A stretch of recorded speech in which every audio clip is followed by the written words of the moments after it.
Do you like to talk to tomatoes? Can squash make you smile? Do you want to waltz with potatoes up and down the produce aisle?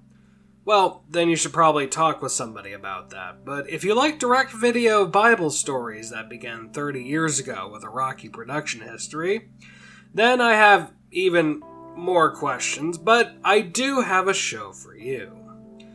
In 1989, Phil Vischer created a company called GraphX Studios as a means to create graphics for television commercials.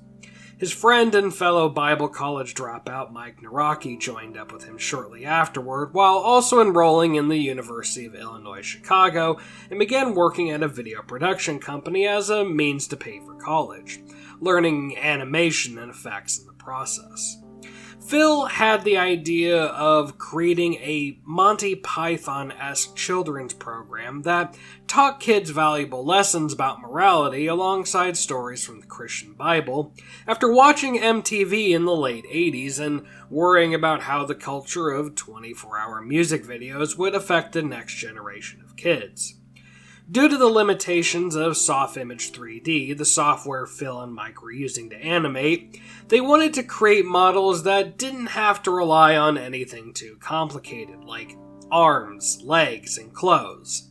Ideas of anthropomorphic candy were thrown around, but Phil's wife thought that some might find the idea of candy being loved and adored would send the wrong message to kids, so easy-to-model vegetables became the alternative.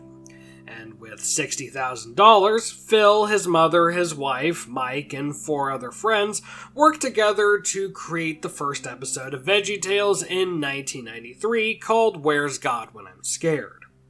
There were 2 rules initially put into place when the series started, as dictated by Phil's mother. You couldn't show Jesus as a vegetable, something that got broken recently, but we'll get to that later, and you couldn't show the vegetables as having redemptive relationships with God. In essence, they were vegetables who could share morality lessons and tell you all these great things, but at the end of the day, they were still just produce. That's why almost every story you saw was either an Old Testament story retold through their characters, or an original story that incorporated pop culture elements of the time.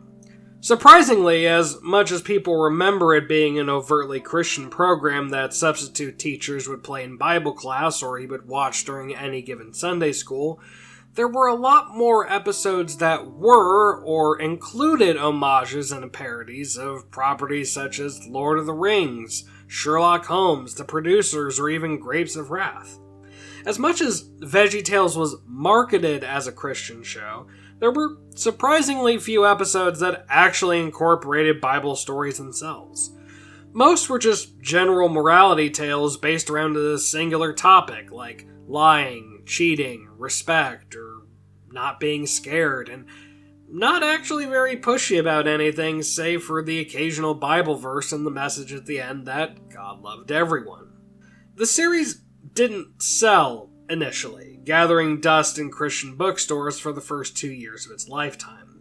It was only after stores started playing them on their televisions and kids and parents began seeing them that word of mouth picked up and it started to gain some traction, ultimately ending up on Walmart store shelves where a lot of Christian media was sold to the masses alongside other more traditional cartoons.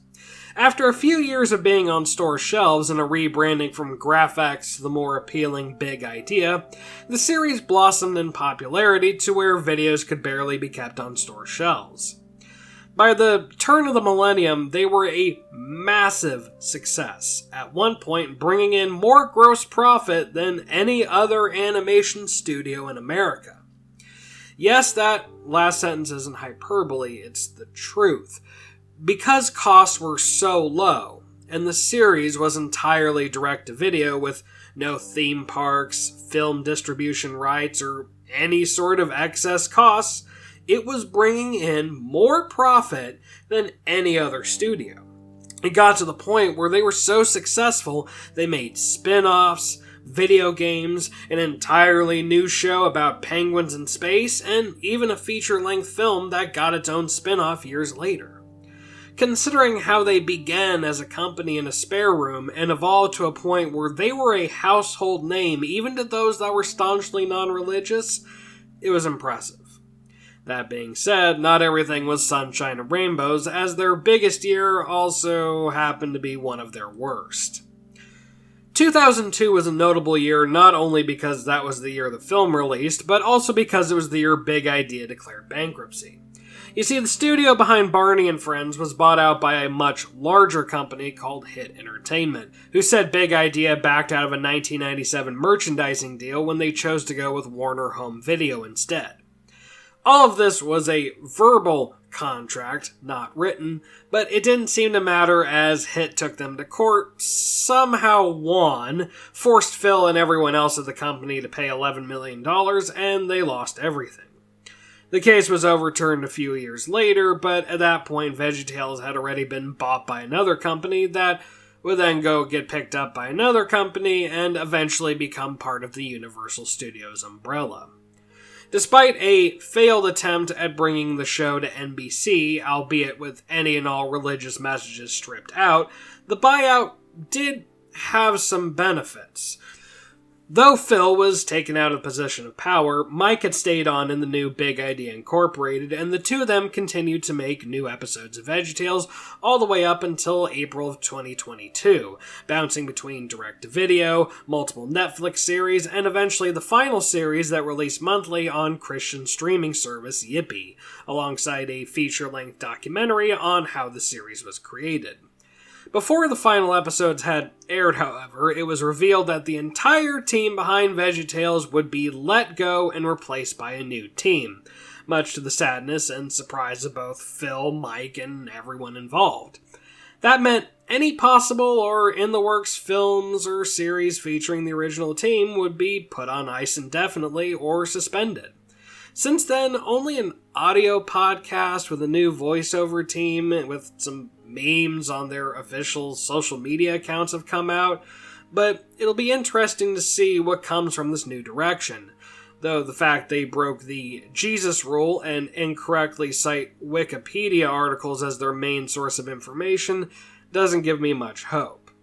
While Mike has remained mostly quiet, Phil released a book detailing the rise, fall, and rise again, and spends now most of his time currently on his podcast or dunking on traditionalist conservatives that didn't really understand the whole God loves everyone part of the message. That's not to say Phil is going to be waving a pride flag soon or anything, but he comes off as a decent person and a really good writer, and the book is where I got a lot of this information from. Now, I get what you must be thinking, and if you've stuck around this long, I appreciate it. I realize an unintentional 2.5-month break can do a lot more harm than good for YouTube, so this may seem like a desperate attempt at an April Fool's joke to get the content ball rolling again, but in actuality, this is something that is bubbling at the surface for quite some time and dates all the way back to the middle of February. Where Veggietales fits into all of this will be explained in due time, but for now, let's put a pin in that and talk about nostalgia. The first ever documented and recorded use of nostalgia, or at least akin to what we would consider nostalgia, can be traced back to Homer's epic Odyssey, in which Odysseus, at one point during the story, is so overcome with great sadness and wishes nothing more than to return to Ithaca, the place where he grew up. Despite warnings against going back due to how hard it will be, and despite being given multiple options that could, in essence, give him a much better life, he still pines for the past. He plans and he hopes and he prays for the return to Ithaca, because that is what he knows, and what he knows is what he wants. Likewise, in 1688, Dr. Johannes Hofer wrote a thesis about a young man that was so desperate to return home to the place he felt like he belonged most that he became incredibly sick to the point of near death, but instantly recovered upon traveling back. Taking the Greek words for homecoming in pain, nostos and algia, he coined the term nostalgia. Fast forward to where we are now, and not a whole lot has changed. In fact, nostalgia has seemingly evolved in ways that Hofer probably never would have thought possible. That feeling of homesickness is still prevalent, but now is also being weaponized and used as a marketing tool to either prove a point or make as much money as humanly possible. I won't get into the political aspects of using nostalgia, since that's a slippery slope of dog whistles and other terminology spearheaded by a group of people that want my kind eradicated, but the commercial side of things is often sometimes just as grimy, so that's where a majority of my focus will be.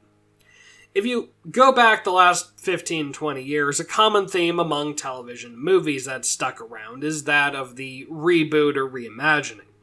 Sometimes they're necessities driven by an actor's age, availability, or the writers wanting to go in a new or fresh direction, like James Bond, the Doctor from Doctor Who, Batman, Superman, or generally most superhero films, but other times it's driven by a desire for greed or an unwillingness to branch out into the unknown.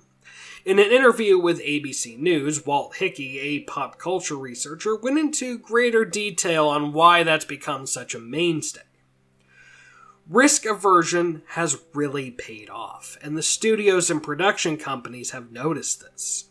The industry has seen a solid string of successes born out of rebooting or upgrading content from the past. This is the risk-adverse strategy. You bank on content where people already have a sense of characters. They have a sense of what the plot is, what the story is. The big summer blockbusters are going to be one of two things: a vehicle for an actor or director, or they'll be based off intellectual property. Films, television, video games, and even anime have all been guilty of these kinds of practices for years. Sure, you can attach Pedro Pascal, Jordan Peele, or Tom Hanks to something, and there will be a large number of people that will go out of their way to see that project, be it on the big or small screen. At the same time, however, if you've got a new Jurassic Park, Ghostbusters, Top Gun, or other film franchise from the 80s or 90s that hasn't been sufficiently milked yet, it seems like the easier option to go with that instead. Or you could have the built-in money printer that is Disney and spin a wheel of nostalgia in order to make an easy couple $100 million. This practice, that has gained an immense amount of traction in recent years, is often referred to as nostalgia bait, a term that will become very important here shortly. If you dangle the carrot of comfort or familiarity in front of someone, you won't need to wait long in order to have somebody bite.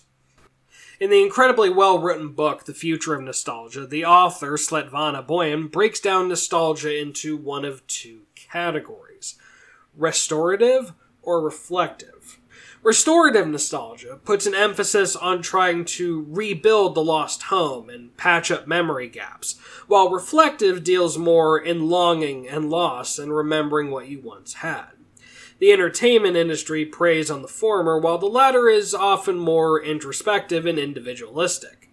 Interestingly enough, restorative often has a way of popping up by itself without the need for an industry to push it down your throat. If Angry Video Game Nerd, the Nostalgia Critic, Spoony One, or any of those reviewers from the late 2000s going into the early 2010s could prove something, it's that the concept of capitalizing on nostalgia to grow a fan base is something that ebbs and flows with time, though is now in a state of rapid expansion at an alarming rate.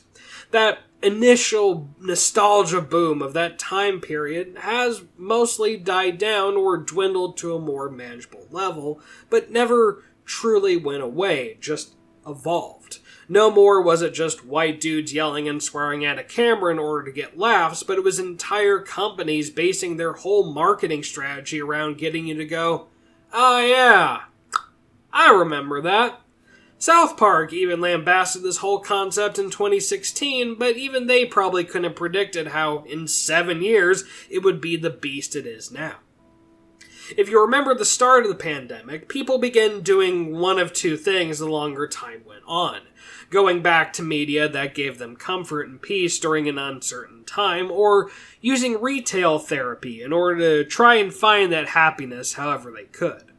The latter does lean into the consumerist side the entertainment industry provides, and will do everything it can in order to nudge you when the opportunity arises. But if you look at the increase in Pokemon cards selling, toy hunt videos on YouTube, the increased price of manga, anime, and video games from a decade ago, you'll begin to see a pattern of people trying to buy and or capitalize off of nostalgia in order to rebuild the lost home or patch up memory gaps. Restorative nostalgia.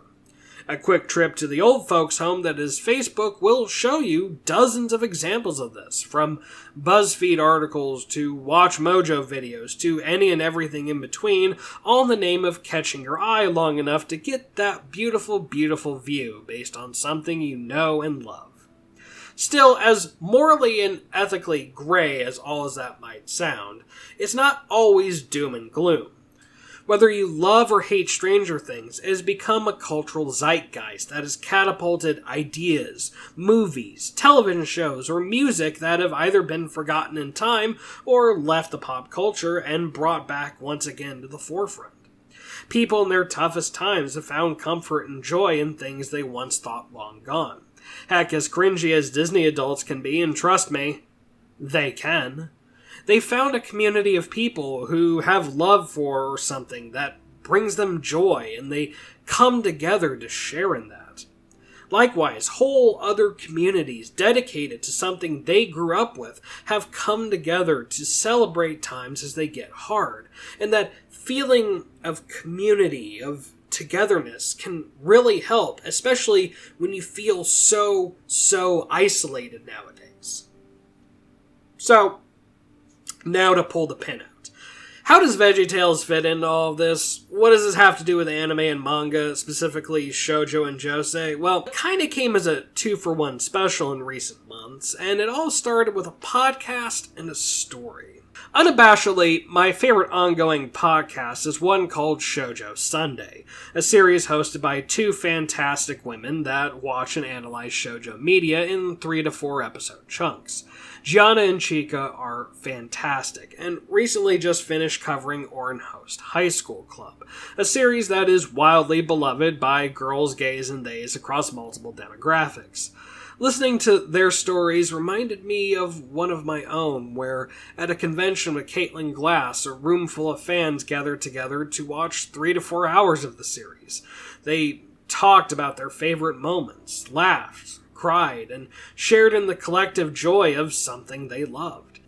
It's a core memory that has stuck with me for years, and something I look back fondly on, and it's something I look at frequently, and especially now as I rewatch the show with my partner for the first time, I'm reminded of that community and that love and that shared joy of the series. While I reminisced on those great moments, however, I was reminded of a growing trend online that has given me some pause. The desire, or sometimes begging or demand, for reboots, remakes, or somehow continuing shoujo anime that have long since ended. On the surface, that's not an unreasonable request. Skip Beat, Orin, Yona, and many others never got a chance to continue, or in some cases finish their story. It'd be fantastic if, much like The Devil's a Part-Timer, these series could return in some form. Heck, Fruits Basket famously got a reboot that adapted the entire manga, something that wasn't possible when the original Studio Dean series in 2001 aired, and it became a massive success, even ending up for a brief moment in the top 10 on my anime list, before it was inevitably downvoted by a bunch of dudes that can't handle feminine media, but that's neither here nor there. That Fruits Basket got a chance to finally tell its story was great. But much like social media demanding films replace problematic actors with CGI or refilm the entire thing just because they did with Christy Elliott and Kevin Spacey, just because you can doesn't mean it's always possible. It was around this time that my partner started having discussions with some of their coworkers and the topic of anime came up. They got into anime during the pandemic, and after consuming a little under 100 series in 3 years, they've developed their own unique taste and enjoy talking about it with others. When asking around, one title popped up that piqued their interest: Veggietales. Obviously, based on the Western understanding of what is or is not considered anime, Veggietales doesn't fit. If you go based on the actual definition and how it's used in Japan, then yeah, if the minions count, so do Bob and Larry. But why Veggietales? Since I wasn't there, I don't have the direct quote, but what I was told was that they missed the shows they grew up with. The shows they enjoyed when they were younger.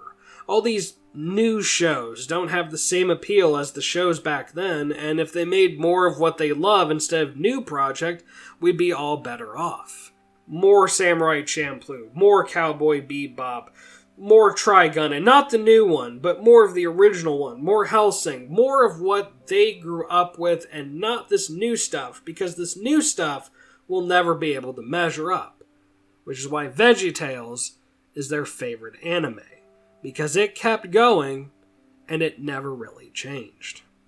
And that's when everything clicked into place. Somehow, against all meaning, modern anime culture, nostalgia baiting, and Veggietales all mixed together. And it all made sense. I love all those classic anime I grew up with. I love that there are so many shows, especially shoujo series like Ouran and Fruits Basket, that hold so many great memories for so many people. I'm glad after years of being pushed down, we're finally starting to talk about the lack of or decline in shoujo anime over the last decade. I'm glad that more outlets have popped up for people to talk about shoujo, myself included, as small as my platform may be. But a very hard truth for many to swallow, and as much as it pains me to say, is that a lot of those shows aren't going to come back. There will be no further seasons, no reboot, no reimagining. Nothing of the sort. And that's fine. The important thing is to show love and support for the series we are getting. Not in a thankful for crumbs sense, but to show studios and companies there is still an audience out there that doesn't just want to accept Season 3 and Season 4 and onward of Rent-A-Girlfriend as the modern day standard. Not only that, but how will you know if a new series is good or not if you never give it a chance? Those old shows aren't going anywhere. They'll still exist today, tomorrow, and the day after that. But if you live in nostalgia without ever looking forward, you're depriving yourself not only of the great shows coming out now, but essentially telling the people in charge of all of these different projects that you don't want new shoujo anime, you're just comfortable with what you have already. We're seeing a noticeable uptick in shoujo series being released, and that's after years of practically begging for anything, or being given substandard 7 Seeds Requiem for a Rose King style series that insult the source material. I'm not saying you need to think Taming the Final Boss or Sugar Apple Fairy Tale are the greatest series ever made. Just give them a chance and show that an audience for shoujo still exists. Ultimately, nostalgia is as complicated as it is dangerous, and oftentimes very hard to explain. In a wonderful article written about how nostalgia can be weaponized, Dr. Anna Gottlieb had this to say. Nostalgia as an emotion has been and remains a complicated and fluid idea, too often reduced to its medicalized understandings or generalized to its more overwrought emotional extremes. It is somewhere between the legitimate, serious emotions of sadness and regret, between psychological diagnosis and a vague mood of the soul, between yesterday, today, and tomorrow. It can become an unhealthy preoccupation with the past, a rose-tinted, backward-looking melodrama, or just an epistemically empty and morally damaging practice, harmful, inaccurate, and wrong. It neither explains nor frees. As harsh as that may sound, she does have a point. It's great that we have these sources of comfort, of camaraderie, or of togetherness because of something we love. It's fun to look back on these things, even if they may be tinted with rose-colored glasses. But we can't keep using nostalgia to prevent ourselves from living in the present. Large companies and media conglomerates would be more than happy to keep you that way, as long as you keep spending money, and many have made a career out of exploiting that. But we need to keep moving forward if we want to see change. Shoujo anime stays stagnant if we don't give the new series a shot. Do I wish there were more seasons of these older series I loved? Yes, but I don't miss them because they never went away. You can't miss what never disappeared. Yona and Skip Beat will still be there tomorrow, but maybe Sacrificial Beasts, Ice Sky or level 999 will become your new favorite. The only way to know is by watching. Giving new series a chance is what's best for the industry as a whole, and that is the only way we can grow as a community. Otherwise, you'll end up with a content creator exploiting nostalgia for a 30-year-old cartoon in order to get people to listen to her complain about not watching new shoujo. But what kind of insane madwoman would dedicate that kind of time? Probably me. It's me. Hey everybody, I know 2.5 months is a long time, and you might be wondering where I've been, and if you don't follow me on Twitter or YouTube communities, I got COVID at the end of the year, and then my dog got really sick and has been sick, and luckily for the past couple weeks has been really good, which has been giving me the opportunity to finally make this, as well as actually going ahead and making the next 2 videos. So if you like this video coming out when it's being released on the 1st of April, then you'll be happy to know that the 15th and 29th will also have videos coming out. Then they're already scheduled and done, so if you want to call me back, then call me back, because I am. But I appreciate the patience and kindness you have all shown me and the support on all of my social media accounts, and for subscribing and watching my videos, even though I haven't made a whole lot recently. But it's really humbling, and thank you for everything, and be sure to like, share, subscribe, hit the bell, and follow me everywhere at Mac Loves Manga, and until then, I'll see y'all next time.